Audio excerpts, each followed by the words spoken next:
بسم الله الرحمن الرحيم. لا إله إلا الله وحده لا شريك له وأشهد أن محمدا عبده ورسوله لا نبي بعده. اللهم صل وسلم وبارك على النبي الكريم وعلى آله وصحبه أجمعين. قال النبي صلى الله عليه وسلم: من يرد الله به خيرا يفقهه في الدين. أما بعد. Hadirin jamaah sekalian, jamaah Masjid At-Taqwa yang saya hormati, semoga dimuliakan Allah Subhanahu wa taala. Alhamdulillah, bersyukur kepada Allah yang telah memberikan banyak nikmat kepada kita, nikmat iman, nikmat Islam, nikmat sehat wal afiat, sehingga dengan seluruh nikmatnya kita dapat menjalankan tugas sehari-hari.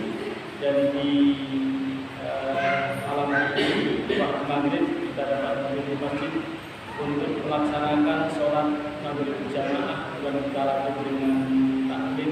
Semoga dengan syukur kita ini Allah memberikan nikmatnya, memberikan bimbingan untuk hidayahnya, sehingga kita dapat istiqomah sampai akhir hayat ini. Kemudian sholawat dan salam senantiasa tertuang pada beliau Nabi kita Muhammad sallallahu alaihi wasallam, nabi kita, rasul kita, teladan kita semuanya. Mudah-mudahan kita dimudahkan Allah untuk menghadapi akhlak mulianya, melaksanakan sunnah-sunnahnya, dan juga melanjutkan perjuangannya hingga hari Tuhan. Dan kita juga berharap kita kelak termasuk umatnya yang mendapatkan kebahagiaan saatnya. Hadirin Bapak sekalian, hormati dan semoga senantiasa dimuliakan Allah Subhanahu wa taala.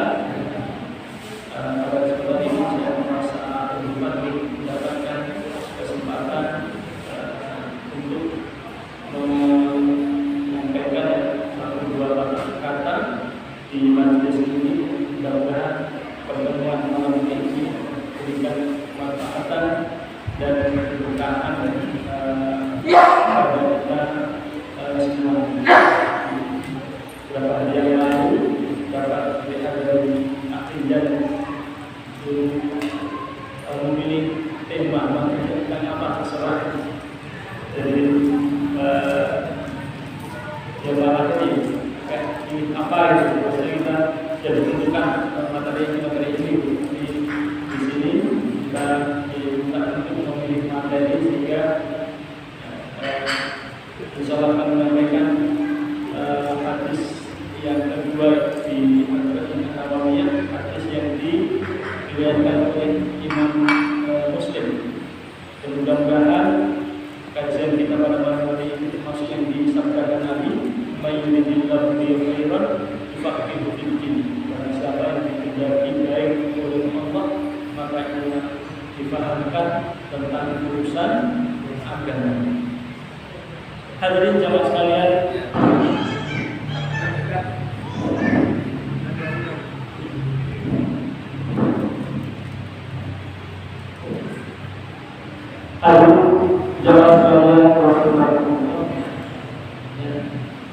saya bacakan yang lebih dahulu hadis yang kedua.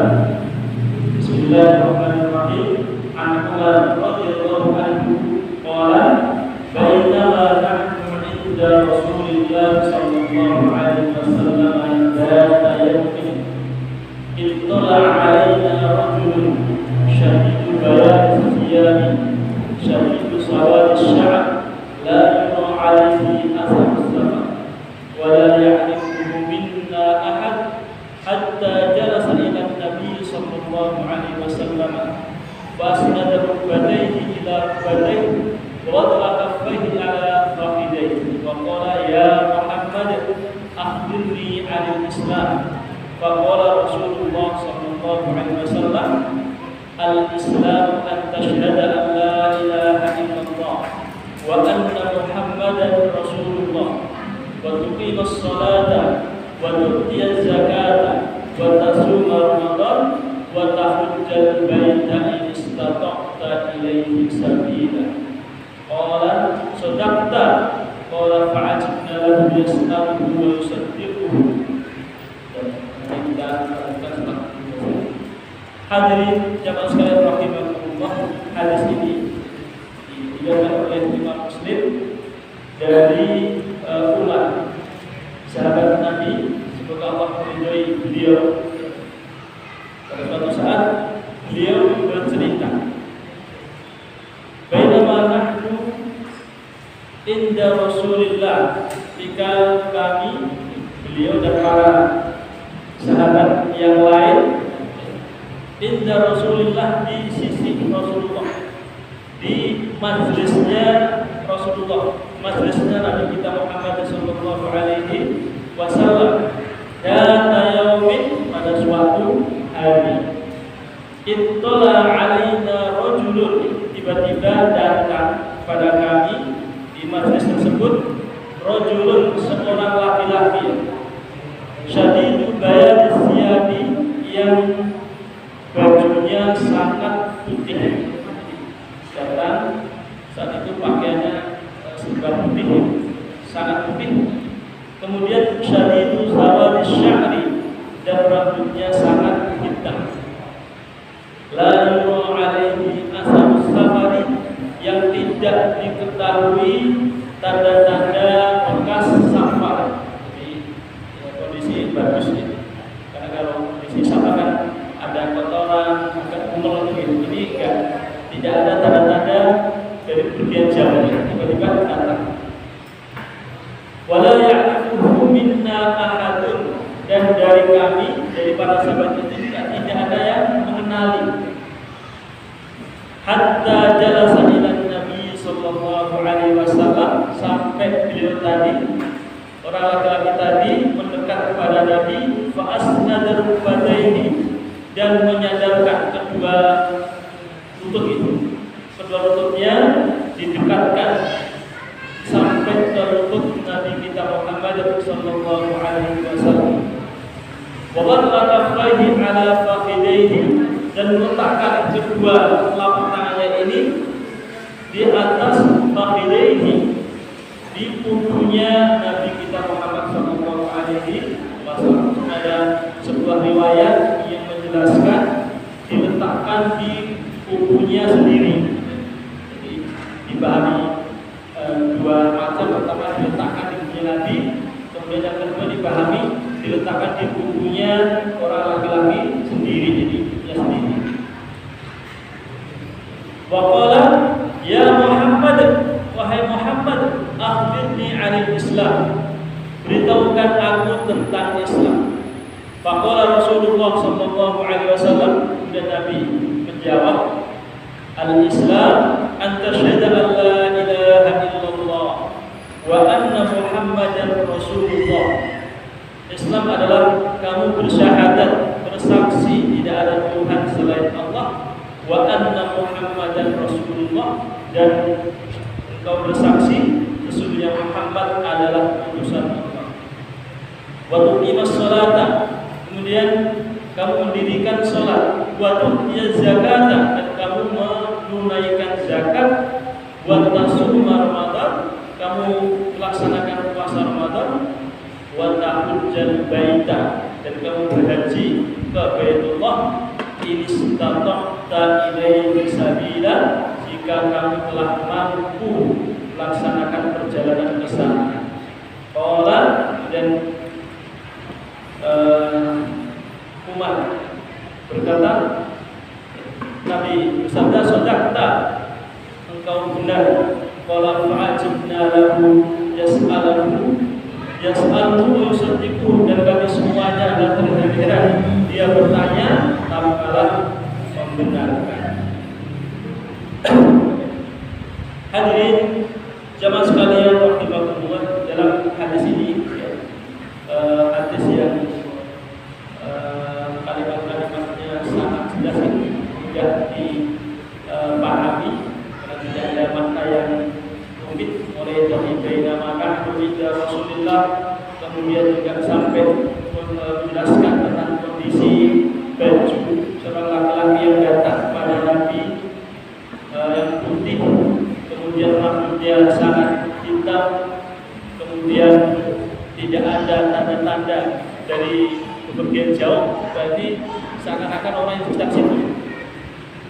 Kemudian langsung mendekat Nabi dan posisi juga benar-benar dekat, ya, tanpa ada jarak antara laki-laki tadi dan sampai Nabi, benar-benar mendekat.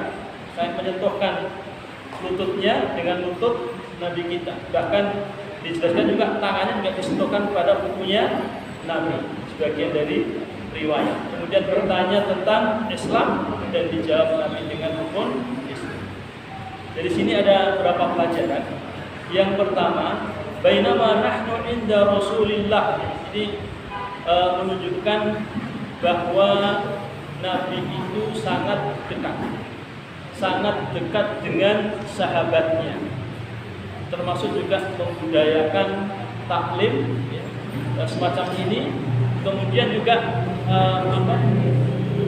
dekat dengan diskusi dan ngobrol dengan sahabat-sahabatnya, sehingga sahabat yang bersama Nabi itu yang merasa dekat, merasa nyaman dengan Nabi kita Muhammad SAW.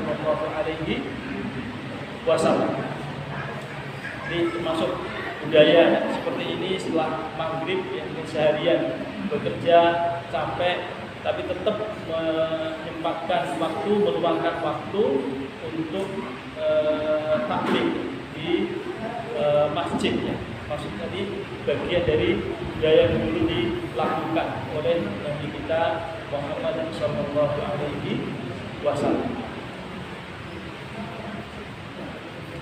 Kemudian berikutnya menjelaskan tentang laki-laki tadi, ya. Di banyak penjelasan syarah itu bahwa hadis ini juga menunjukkan tentang adab yang baik tentang thalabul ilmi, ya, menuntut ilmu. Yaitu apa? Yaitu adabnya dengan menggunakan pakaian yang bersih. Kalau sini disebutkan pakaian yang terbaik, seakan menunjukkan itu warna putih. Tapi inti dari penjelasan para ulama itu menggunakan pakaian yang terbaik, pakaian yang putih. Mengapa? Karena yang dikaji adalah ilmu agama. Bahkan juga banyak yang menjelaskan tentang bagaimana Imam Malik radhiyallahu anhu, beliau ketika mengajarkan ilmu, terutama ketika beliau mengajarkan kitab hadisnya Al-Muwatta, itu benar-benar menggunakan pakaian terbaiknya. Karena beliau beranggapan bahwa yang kita sampaikan adalah ilmu agama, adalah hadis dari orang yang paling mulia, maka saya, Imam Malik, tidak sama ketika mengajarkan dengan pakaian yang terbaik, termasuk kondisi bersih, seakan-akan tidak ada tanda-tanda dia bepergian jauh, tidak kondisi kumuh. Kemudian juga berikutnya menunjukkan kedekatan tadi. Orang yang datang tadi, termasuk juga para sahabat yang lain, itu benar-benar dekat kepada Nabi kita Muhammad SAW. Tidak ada jarak antara murid, antara sahabat dengan Nabi, termasuk juga dalam konteks sekarang antara murid, siswa, jamaah dengan guru yang menyampaikan. Jadi benar-benar ada kedekatan. Itu yang dimaksud dengan adab, ya, kebiasaan yang dibangun oleh Rasulullah SAW, sehingga wajar kalau kemudian beliau dalam mendidik sahabat, mengajarkan sahabat itu benar-benar berhasil, ya. Jadi terbukti berhasil karena memberikan teladan, memberikan contoh, ya, yang diikuti oleh para sahabatnya. Dan itulah yang dimaksud dengan al-adabu qoblal ilmi, adab sebelum ilmu, ya. Tapi benar-benar ada contoh, ya, ada pembiasaan yang bisa dilihat oleh murid maupun dilihat oleh anak-anak. Nah, kalau kemudian nggak ada contoh, nggak ada teladan, terus dari mana dapat adab? Jadi adab sendiri benar-benar ada contoh, ada kebiasaan sehari-hari, sehingga tanpa diberitahukan, tanpa diberi ilmu itu, amaliyah yang baik itu sudah bisa berjalan. Sekarang karena saking semangatnya itu kadang rancu. Kadang juga Nabi bersamaan antara mengajarkan adab secara langsung dan memberikan ilmu, terkadang bersamaan. Ini contohnya ketika beliau mengajarkan putranya tentang makan, tentang adab makan. Ya gulam, samillah wa kul biyaminika wa kul mimma yalika. Wahai gulam, anak kecil, kul samillah, ucapkanlah basmalah, nama Allah. Wa kul biyaminika, dan makanlah dengan tangan kanan. Wa kul mimma yalika, dan makanlah yang dekat. Padahal Nabi juga sudah memberikan contoh, sudah memberikan teladan secara langsung, tapi si anak belum bisa mengambil pelajaran, ya. Sehingga perlu juga diberikan ilmu secara langsung, diberitahukan bahwa kalau makan itu baca basmalah dengan tangan kanan dan makan yang terdekat. Nah, itu bersamaan. Di samping Nabi memberikan contoh secara langsung, karena belum bisa mengambil pelajaran dari kebiasaan Nabi, sehingga perlu diberi ilmu, perlu diberi pengetahuan yang secara langsung, sehingga tidak masalah ketika dengan serba kekurangan dalam memberi teladan kebiasaan, ya, sehingga juga diberi teori-teori kepada anak. Cuman kalau dulu hal-hal yang baik itu yang perlu pembiasaan, perlu dilihatkan, ya. Adapun masalah ilmu, teori, kemudian hal-hal yang semakin mendalam itu setelahnya, kan kayak ya. Minda bisolihin, maksud kebiasaan orang-orang soleh dahulu adalah sebelum subuh membaca istighfar. Nabi membaca istighfar. Kemudian dilihat para sahabat yang membaca istighfar. Dilihat oleh anak-anak mereka baca istighfar. Meskipun belum tahu teori tentang fadilah istighfar, mereka sudah terbiasa untuk melihat dan mencontoh. Setelah itu kemudian diberikan keterangan, penjelasan tentang istighfar dan sebagainya, mungkin lebih mantap dan ilmunya lebih menangkan. Benar-benar diamalkan dan memiliki landasan ilmu pengetahuan. Hadirin jamaah sekalian rahimakumullah. Kemudian waqala ya Muhammad, wahai Muhammad, memanggil Nabi dengan panggilan secara langsung, maksudnya bertemu dengan memanggil ya Muhammad, itu agak aneh. Agak aneh. Maksudnya yang terjadi dulu, ya, sebagaimana yang ditulis di Al-Quran itu dengan panggilan-panggilan yang lebih sopan.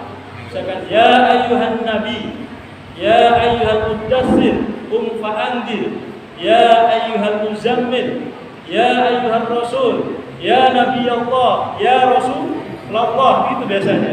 Ini ada tiba-tiba ya Muhammad. Jadi agak aneh jadi. Nah itu ya memang seorang guru ya harus sabar. Mungkin ada murid, ada jamaah yang mungkin kurang pas, yaitu bagian yang harus dididik dengan sabar, nggak boleh kemudian emosi. Meskipun di depan dilihat jamaahnya dipanggil dengan panggilan ya Muhammad, panggilan yang tidak umum, itu seperti panggilan Abu Jahal, Abu Lahab, panggil langsung ya Muhammad, ya Muhammad. Tapi yang dicontohkan di Al-Quran ya ayyuhan nabi, ya ayyuhal muzammil, ya ayyuhal mudaththir, ya Rasulullah, ya Nabi, ya Allah, itu punya seperti itu. Tapi akhirnya pelajarannya adalah harus sabar dengan jamaah dengan berbagai macam latar belakang. Akhbirni 'anil Islam, beritahukan aku tentang Islam. Jadi ini termasuk induknya hadis adalah hadis ini. Jadi kalau induknya Al-Quran itu surat Al-Fatihah, ya, misalkan intisari dari Al-Quran, ya, surat Al-Fatihah. Kalau intisari dari hadis itu hadis yang kedua dari Al-Arba'in ini. Mengapa? Karena mencakup tentang Islam, tentang iman, dan tentang ihsan. Ditambah lagi tentang hari kiamat, dari akhir, yaitu seakan-akan ringkasan dari seluruh hadis Nabi yang ada. Kemudian Nabi ucap, al-Islam an tasyhada an la ilaha illallah wa anna Muhammadan Rasulullah. Islam itu kamu bersyahadat, memberi kesaksian tidak ada Tuhan selain Allah, dan bersaksi bahwasanya Muhammad adalah Rasulullah sallallahu alaihi wasallam. Ini yang membedakan antara iman dan kafir. Kalau kondisi perang, ketika lawan sudah mengucapkan syahadat dan sudah berhenti, tidak boleh dibunuh. Meskipun kita tidak mengetahui hatinya seperti apa, tapi ketika sudah mengucapkan syahadat, sudah kita nahkumu bidzawahiri, kita menghukumi ya secara lahiriah. Adapun Allah yang rahasia, di balik itu Allah yang menilai. Tapi secara lahir adalah apa yang terlihat, apa yang diucapkan. Maka masuk juga di dalam hadis kisah ketika beliau berperang, ada musuh yang sudah terpojok baca syahadat, kemudian masih dibunuh, ya, Nabi mengingkari bahwa itu tidak diperbolehkan. Karena apa? Karena sudah memberi kesaksian antara syahadat la ilaha illallah wa anna Muhammadan Rasulullah. Kemudian wa tuqimas sholata, dan kamu mendirikan sholat, ya, ada yang prinsip ya. Pertama adalah syahadat, kemudian prinsip yang kedua dalam Islam adalah ibadah sholat, ibadah yang bisa dikatakan paling utama, paling wajib, paling tinggi kedudukannya di dalam syariat Islam. Maka banyak pesan-pesan baik dari Allah maupun dari Nabi kita yang mengharuskan kita benar-benar harus menjaga ibadah sholat 5 waktu yang awalnya dulu sempat 50 waktu, jadi sudah di korting sedemikian rupa. Kadang kita masih pengen korting lagi jadi 3 waktu, ya. Dari 50 waktu menjadi 50 waktu menjadi 5 waktu, terkadang masih diprinter lagi menjadi 3 waktu.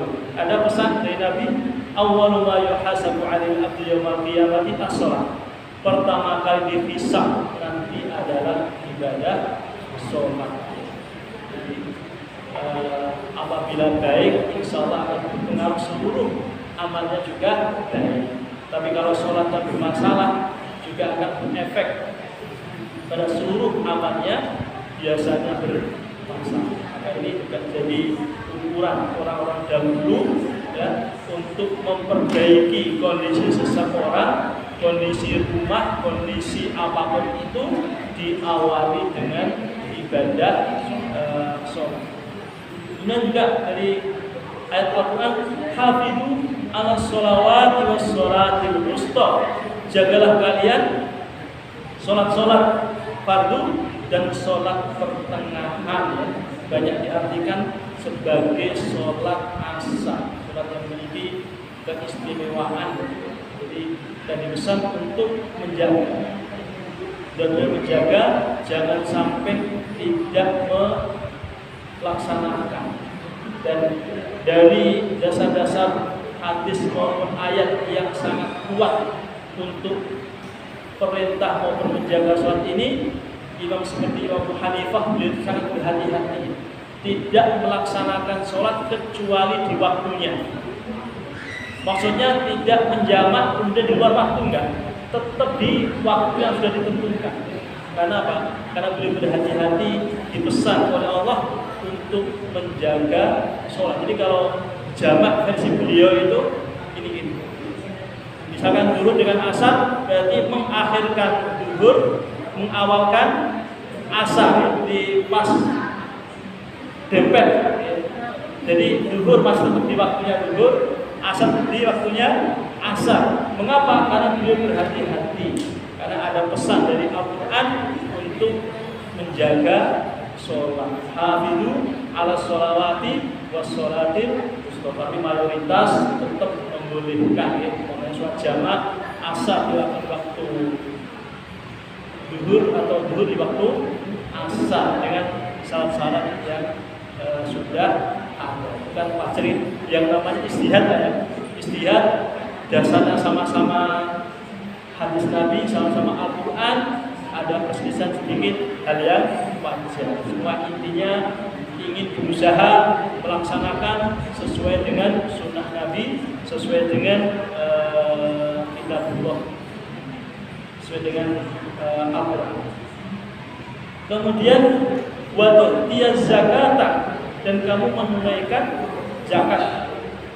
Di zakat yang sifatnya wajib dengan syarat-syarat tertentu, tu'khadhu min aghniyaihim wa turaddu ila fuqaraihim, yang diambilkan dari harta orang-orang kaya kaum muslimin dan didistribusikan kepada fuqaraihim, kepada fakir miskin umat Islam. Kemudian wahala alil haul, dan sudah ada haul, sudah ada 1 tahun, kemudian sudah 1 nisab. Itu apa?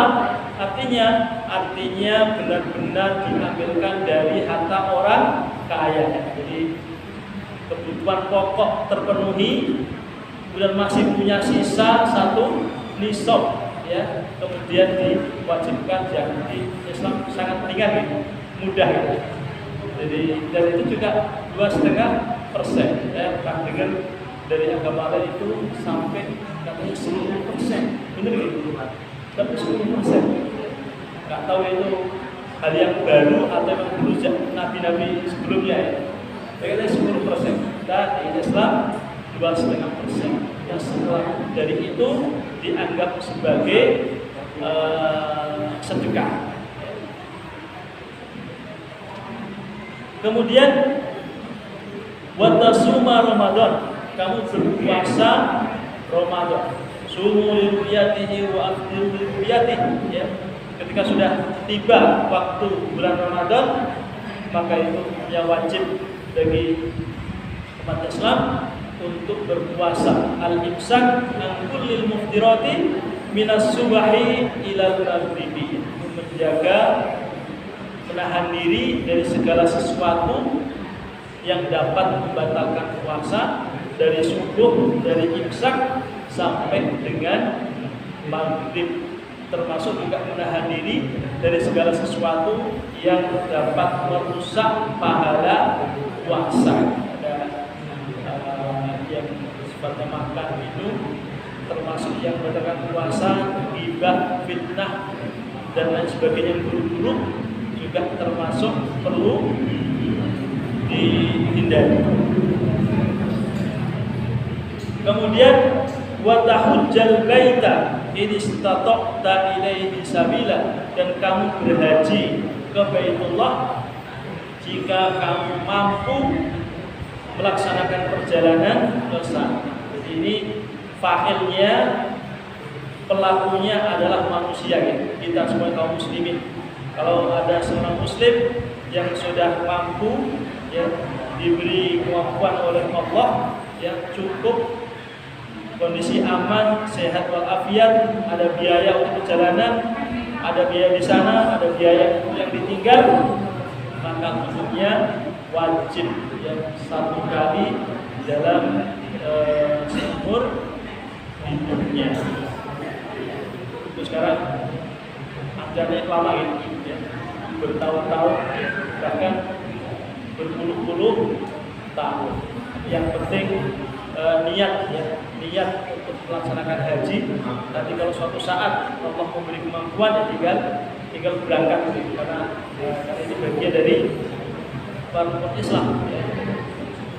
Ada niatan itu semoga dimudahkan. Masuk kita semuanya yang ada di sini semoga dimudahkan Allah untuk dapat menunaikan ibadah haji dan mendapatkan haji yang mati. Yang sodakta Nabi membenarkan. Jadi ini juga ada pelajaran juga, boleh saja ya jamaah itu bertanya meskipun sudah tahu ya. Jadi di sini disebutkan jamaah atau murid siswa itu boleh bertanya gurunya meskipun sudah tahu, tapi niatnya harus benar ya, dalam rangka untuk memberitahukan yang lain. Kadang-kadang ada tipe siswa yang malu bertanya ya, kadang sebenarnya nggak bisa tapi malu bertanya ya, maka dibantu oleh temannya untuk bertanya biar ada jawaban, biar didengarkan oleh semuanya. Fa'ajibna lahu, dan kami semuanya para sahabat itu merasakan terheran-heran. Dia awalnya bertanya kok ternyata membenarkan, berarti sudah tahu. Dan ternyata di akhir hadis itu Nabi memberitahukan bahwa dia adalah Jibril, malaikat Jibril, untuk mengajarkan tentang agama Islam secara lengkap, termasuk juga bisa dipahami bahwa dalam mengajarkan itu, dalam mendakwahkan Islam itu secara bertahap. Yang baca syahadat dulu, kalau sudah mau bersyahadat, sudah bisa menerima, sudah kuat, baru diperintahkan untuk sholat. Sholatnya sudah mau, sudah rajin, kondisi dia kaya, dan dikenalkan tentang zakat dan seterusnya. Itu yang pelajaran yang bisa diambil dari potongan hadis. Masih lanjutin? Atau ada sesi tajam? Enggak ada, langsung ya. Kita lanjutin. Kemudian qala, jadi laki-laki tadi bertanya lagi, fakhbirni 'anil iman, beritahukan aku tentang iman. Qala, Nabi bersabda, antu'mina billah, kamu beriman kepada Allah, wa malaikatihi, dan beriman kepada malaikat-malaikatnya, wa kutubihi, dan beriman kepada kitab-kitabnya, wa rusulihi, dan iman kepada rasul-rasulnya, wal yaumil akhiri, dan beriman kepada hari akhir, wa tu'mina bil qadari khairihi wa syarrihi, dan kamu beriman kepada takdir yang baik maupun yang buruk. Qala sadaqta, maka engkau benar, enggak sama, membenarkan Nabi. Yang kedua, setelah malaikat tadi mengenalkan kepada jamaah tentang Islam. Jadi kalau ada Islam dan iman itu digabung, itu artinya bahwa Islam itu dari segi lahiriah, amaliyah yang sifatnya dohir. Tadi ini kan mengucapkan syahadat, melaksanakan sholat, kemudian menunaikan zakat yang terlihat di sini, termasuk juga puasa dan haji. Nah, sementara setelahnya tentang iman, berarti hal-hal yang sifatnya keyakinan, yang sifatnya hati ya, tidak bisa dilihat. Bisa jadi orang mengaku iman lisannya, tapi hatinya belum iman. Jadi kalau ini bisa sebaliknya, kalau orang sudah ihsan berarti dia pasti iman. Kalau dia beriman berarti sudah otomatis Islam. Tidak bisa dibalik. Orang mengaku Islam belum tentu dia beriman.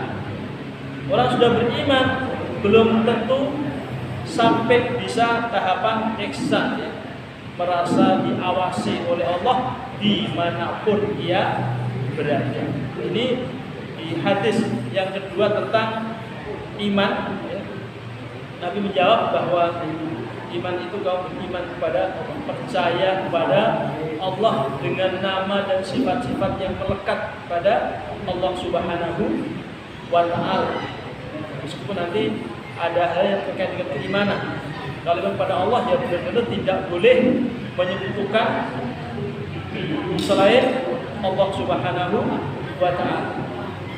Kemudian beriman kepada malaikat-malaikat Allah dengan keyakinan la ya'sunallaha ma amarahum wa yaf'aluna ma yu'marun, bahwa mereka itu tidak pernah bermaksiat, tidak pernah membangkang atas apa yang diperintahkan Allah Subhanahu wa Ta'ala, dan mereka senantiasa melaksanakan apa yang diperintahkan Allah Subhanahu wa Ta'ala. Karena berbeda dengan manusia. Manusia kadang taat, kadang maksiat, ya. Dan beruntung bagi yang dijaga oleh Allah Subhanahu wa Ta'ala, diberi kemudahan untuk taat kepada Allah maupun Rasulullah Sallallahu Alaihi Wasallam. Kemudian wa kutubihi, dan beriman kepada kitab Allah. Bahwa kitab Allah itu diyakini sebagai kitab yang sumbernya dari Allah Subhanahu wa Ta'ala, dan kita umat Nabi Muhammad termasuk beruntung itu mendapatkan mukjizat Al-Quran yang masih utuh, yang bisa kita lihat, kita baca, kita rasakan sampai sekarang ini. Coba misalkan mukjizatnya itu berupa keris misalkan, ya sudah habis waktu itu, atau berupa apa benda dan sudah selesai. Ini berupa bacaan, literasi sesuai dengan zamannya, dimanapun kapanpun insya Allah selalu sesuai. Dan buktinya juga luar biasa banyak. Bukti bahwa Al-Quran itu benar-benar firman Allah kan banyak. Misalkan secara umum tidak ada kitab suci yang bisa dihafal kecuali Al-Quran. Ini kan sudah diakui semua, ini nggak ada kitab selain Al-Quran yang bisa dihafal.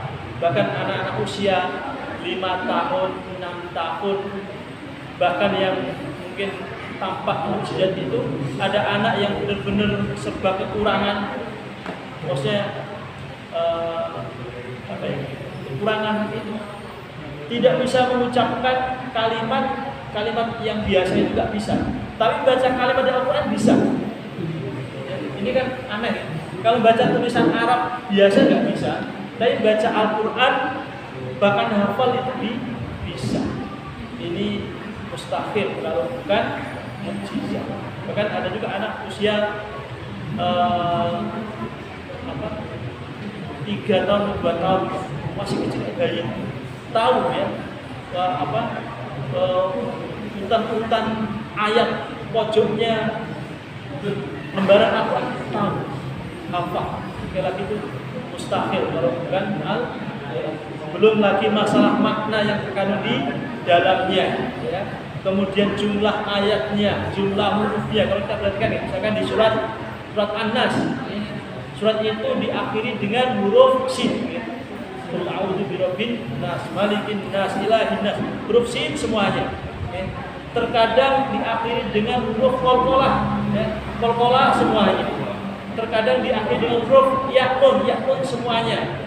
Terkadang diakhiri dengan huruf wawun semuanya. Jadi mustahil kalau itu dibuat oleh Nabi sendiri.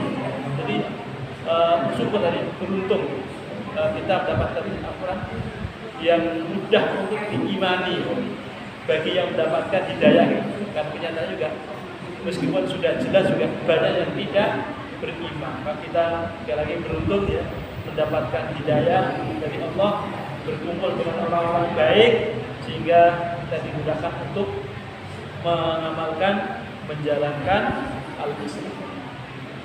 Kemudian warusulihi, dan beriman kepada rasul-rasulnya. Contoh dari awal sampai terakhir, termasuk juga kenabian Nabi kita Muhammad Sallallahu Alaihi Wasallam yang juga sudah dituliskan disebutkan, diceritakan di kitab-kitab sebelumnya.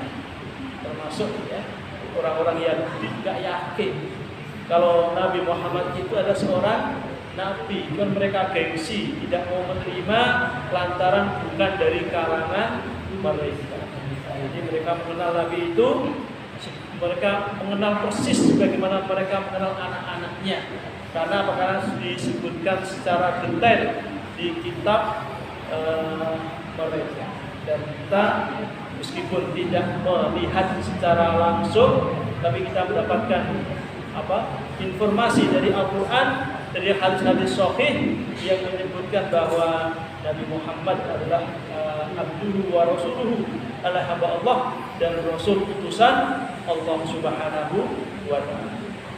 Hadirin jamaah sekalian rahimakumullah, kemudian wal yaumil akhir, dan beriman kepada hari akhir. Itu kan suatu keyakinan yang pasti bahwa segala sesuatu itu pasti akan ada masa awal, masa pertengahan, masa akhir, termasuk juga bumi alam semesta yang kita diami ini. Itu suatu teori yang masuk akal, suatu yang logis, dan segala sesuatu pasti akan berakhir ya.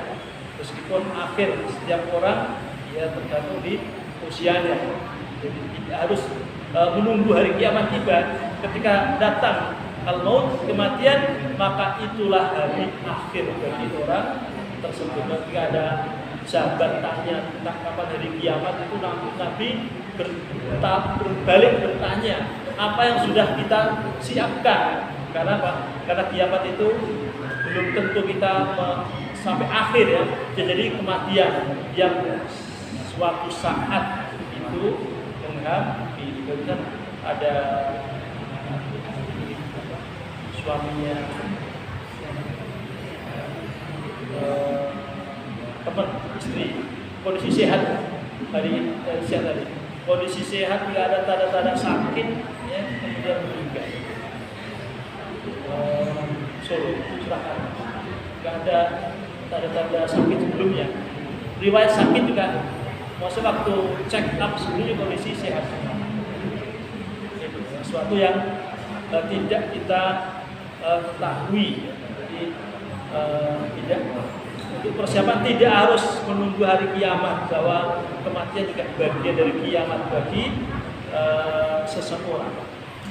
Kemudian wa tu'mina bil qadari khairihi wa syarrihi, dan ini agak berbeda gitu. Kalau iman-iman sebelumnya tadi diatafkan ya, tidak menyebutkan tu'mina, tapi terkait dengan takdir ini diawali lagi dengan wa tu'mina. Jadi tu'mina billah, terus wa malaikatihi wa kutubihi wa rusulihi wal yaumil akhir, ditambah lagi wa tu'mina, dan kamu beriman kepada takdir yang baik maupun yang buruk, bahwa segala sesuatu itu ya merupakan takdir dari Allah, karena sudah satu kesatuan dengan sifatnya Allah yang maha mengetahui, al-alim. Allah mengetahui yang belum terjadi, yang sedang terjadi, maupun yang akan terjadi. Jadi sudah maklum ya, kalau semua ini tidak terjadi kecuali atas izin dari Allah Subhanahu wa taala. Tapi kita sebagai manusia tetap juga sama, memahami takdir secara utuh ya, tidak sebagian. Bahwa kita sebagai manusia juga diperintahkan Allah, diperintahkan Rasulullah untuk berikhtiar, untuk berusaha, dilengkapi dengan akal dan lain sebagainya ya. Termasuk juga diperintahkan untuk berdoa, memohon, dan Allah maha menerima doa hambanya. Jadi ini satu kesatuan utuh yang tidak bisa dipisahkan ya. Ada takdir dari sisi yang lain, kita diperintahkan Allah untuk berikhtiar. Artinya apa? Dari kata khair, berusaha dengan usaha yang terbaik, dengan usaha yang maksimal, ditambah lagi dengan perintah untuk berdoa. Dan juga Nabi memberikan contoh, ada doa yang bisa dikatakan mungkin bahasa jelasnya bisa menggeser takdir. Seperti doa itu yang yang diajarkan Nabi, doa qunut ya. Wa qini syarra ma qadaita. Ya Allah, selamatkan aku dari takdir, dari qada yang buruk. Meskipun ada qada yang buruk, ada takdir yang buruk, Nabi tetap berdoa semoga diselamatkan. Wa qini syarra ma qadaita, dan selamatkan aku dari qada, dari takdir yang tidak baik. Ini artinya apa? Artinya adalah manusia juga tetap diperintahkan Allah, diperintahkan Rasulullah untuk berikhtiar memilih yang baik, untuk berdoa memohon yang baik-baik, untuk mengucapkan juga ucapan-ucapan yang baik. Karena ucapan yang baik bagian dari doa. Dan ada ayat ini, ayat wal yakhshal ladina law taraku min khalfihim dzurriyyatan di'afan khafu 'alaihim falyattaqullaha wal yaqulu qawlan sadida. Adalah khawatir orang-orang itu nantinya kalau meninggalkan generasi yang lemah, maka bertakwalah kepada Allah dan ucapkanlah ucapan yang baik. Ya, wajar manusia khawatir nanti akan kita seperti apa. Tapi Allah mengajarkan tidak perlu khawatir asalkan kalian bertakwa dan mengucapkan ucapan-ucapan yang baik, doa, dan interaksi sehari-hari, apalagi orang tua pada anak ya, diusahakan tidak sampai mengucapkan ucapan-ucapan yang buruk, karena itu bagian dari doa. Tapi dipastikan ucapan-ucapan yang baik sehingga nantinya juga sampai ke anak-anak kita hal-hal yang baik pula. Itu sekali lagi, memahami takdir ini adalah secara utuh ya, sehingga kita tetap diperintahkan untuk optimis mendapatkan hal-hal yang baik pula dari Allah Subhanahu wa taala. Sudah bisa. Sudah. Itu ya, Bapak Ibu semuanya. Mohon maaf bagi ada salah khilafnya, ada kekurangannya. Mungkin ngajinya serius lah ya, nggak bisa guyonan. Itu ahlinya paham. Jadi mudah-mudahan apa yang kita kaji pada malam hari ini bermanfaat untuk kita semuanya dan kita dimudahkan untuk mengamalkan dalam kehidupan sehari-hari. Assalamualaikum warahmatullahi wabarakatuh. Waalaikumsalam.